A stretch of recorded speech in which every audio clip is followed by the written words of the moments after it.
Hey guys, it's Landon with RH. In this video, I'm going to show you how you can get set up. Sorry, I kicked my wall there. Try not to kick my wall or bounce my mic too much. In this video, I'm going to show you how to get Windsurf set up to work with what they call a local rules file, which is super helpful. I wish I would have learned about it early on. I've been using Windsurf for about a month now, and man, it really makes a big difference. So I'm going to show you how to set up and use a local rules file, what Cascade, the chat interface in Windsurf, also calls a memory. And then I'm also going to show you how to keep a changelog and a next steps file, because I found that has been helpful. And in this video, we're also going to be working with what I call a legacy code base. So it's actually a package, an open source package that reads and writes Esri shape files. So if you come from the geospatial world, you know what that is. And I've been working on some improvements to that the last couple weeks, which I'm excited about. So anyways, I started working on that in PyCharm using Augment, because I'm experimenting with some different tools. I really like Augment a lot. It's not as full featured and as powerful as Windsurf, but it might be better. Might be better for less experienced programmers. And I don't know, I might start using it. I like that it integrates well with PyCharm, and I actually like that it's a little bit less powerful. So I might start some of my projects in Augment and then move over to Windsurf. I haven't decided yet. So anyways, I did the initial work in Augment, and now I'm kind of bumping into the limitations of the Augment plugin in PyCharm, and I want to take advantage of some of Windsurf's more powerful features. So I'm going to try and wrap up this release of this package in Windsurf, and so that's part of what I'm going to show you today. So you can see it's got an update. They update Windsurf, I don't know, once a week, usually, sometimes twice a week. So we'll go ahead and restart. You can see I've got the Windsurf rules directory pulled up here. So check this out. It's got sample rules files that you can steal from here. So you can check those out. There's only a few of them, but the one I used that I'm going to show you is I used the general one, and I think some of the new coder one, and the Python. They've got a couple Python things in here that I stole some stuff from. So I'll show you the rules file in a minute. So I just wanted to show you that's Codeium.com Windsurf/directory, and they've got those rules there. Okay, so I want to show you that. Let's pull Windsurf back up. I'm going to just open this changelog so I can read it later.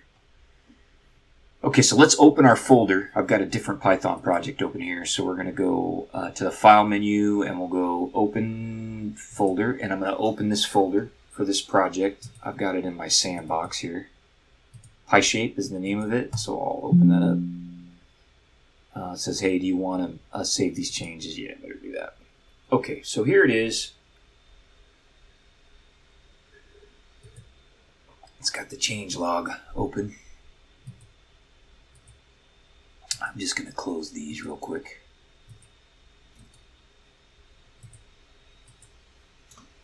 And Cascade is fired up here.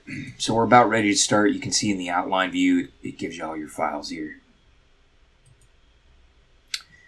I'm sorry, in the Explorer view. And I like to pull my outline view up a little bit. Okay, so what we want to do, I'm going to just open I'll open this geometry py file for a minute. But let me show you the rules file I got set up. So I have that open in my text editor. I'm using Sublime. So I broke my rules file into 3 sections. So these are the rules I stole from Codeium. So I say, do not give me code unless I explicitly ask for it. Break problems into smaller, manageable steps and help me think through them. Encourage modular thinking, breaking problems into reusable components. If I explicitly ask for code, then you can provide it. I'm going to actually move this rule up. So these first 2 rules will slow Windsurf down a little bit, and I may end up deleting them, but for now I'm going to leave them in there. It says, encourage me to read and understand error messages instead of just fixing the issue.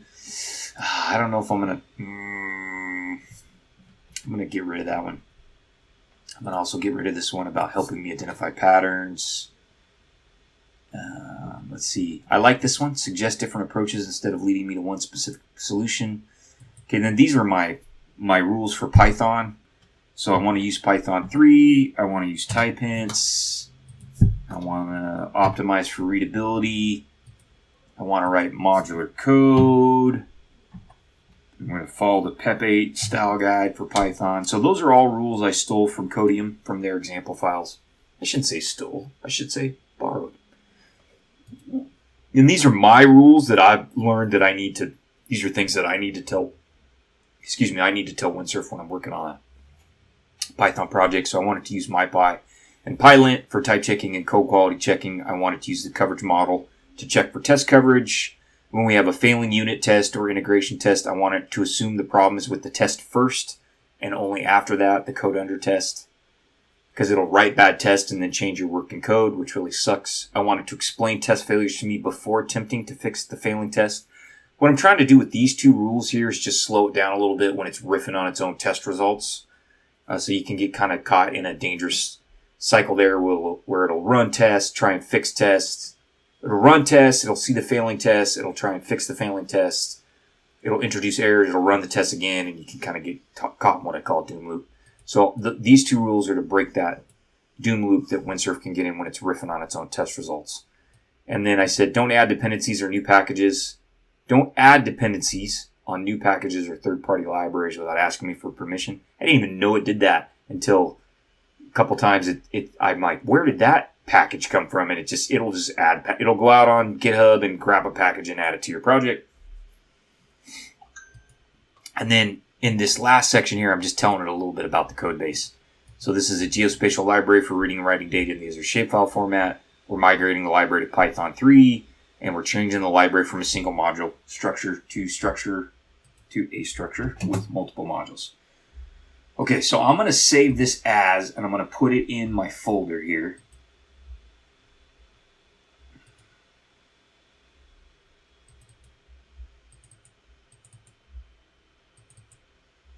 And I'm trying to think of where I want to put it. I think I'm going to put it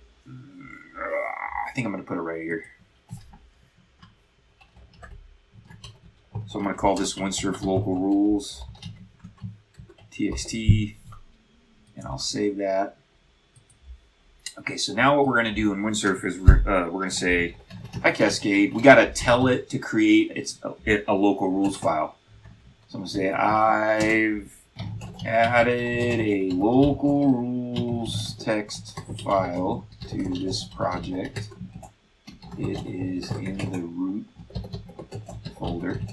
Can you use this text file to create your own local rules file for this project?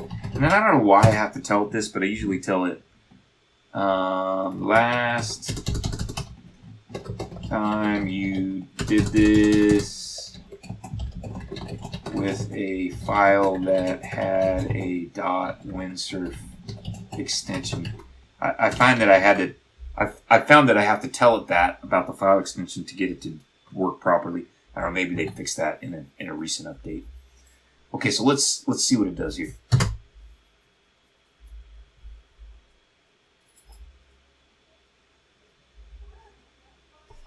Okay, so it says it found the file. It's going to examine the contents. Now it's going to create the local rules file. So it's creating a local rules.windsurf, which is what we wanted. Okay, so there it goes. It says, all right, I created the file. Here's what I got. Blah, blah, blah, blah, blah. Okay, perfect. Okay, so the other thing I wanted to teach you that I've learned is Cascade does not do a good job of kind of remembering where you were at during coding sessions. It kind of resets after every coding session. So what I found is helpful to me is to keep a next steps file. So I'm going to say, can you create a next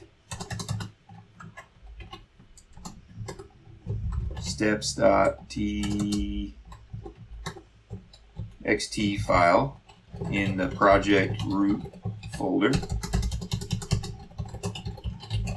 I'd like to use this file before we end each coding session to record our next steps. That way we don't lose track of what we are working on together. So this would be kind of a cool feature for those guys to add, but I've learned that you can do that. So it's going to go ahead and create that file now. So you can see it doing that. Okay, cool. All right, now what I wanted to do is,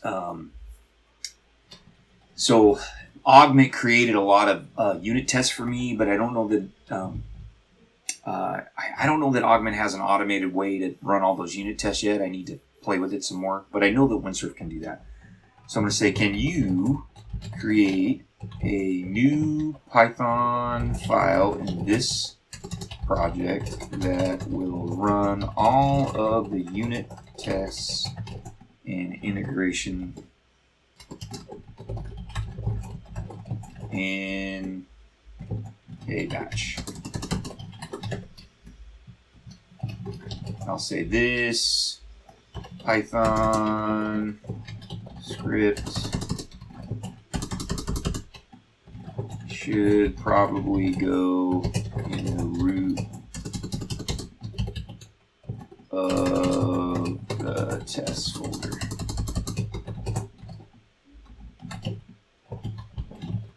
Okay, so we're going to ask it to create a script that runs all the tests. So it's checking out the code base here.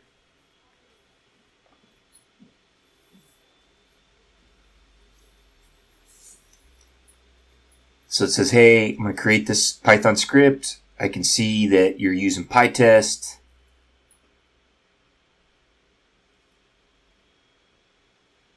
So it's creating the runtest.py file. So it says, all right, here's the script. It's giving me a summary and telling me how I can run all the tests. Okay, so that's great.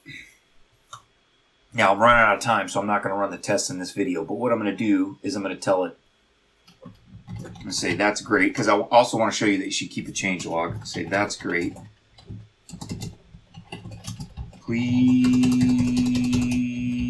note in the next steps text file that we want to run that script and evaluate the test results in our next coding session.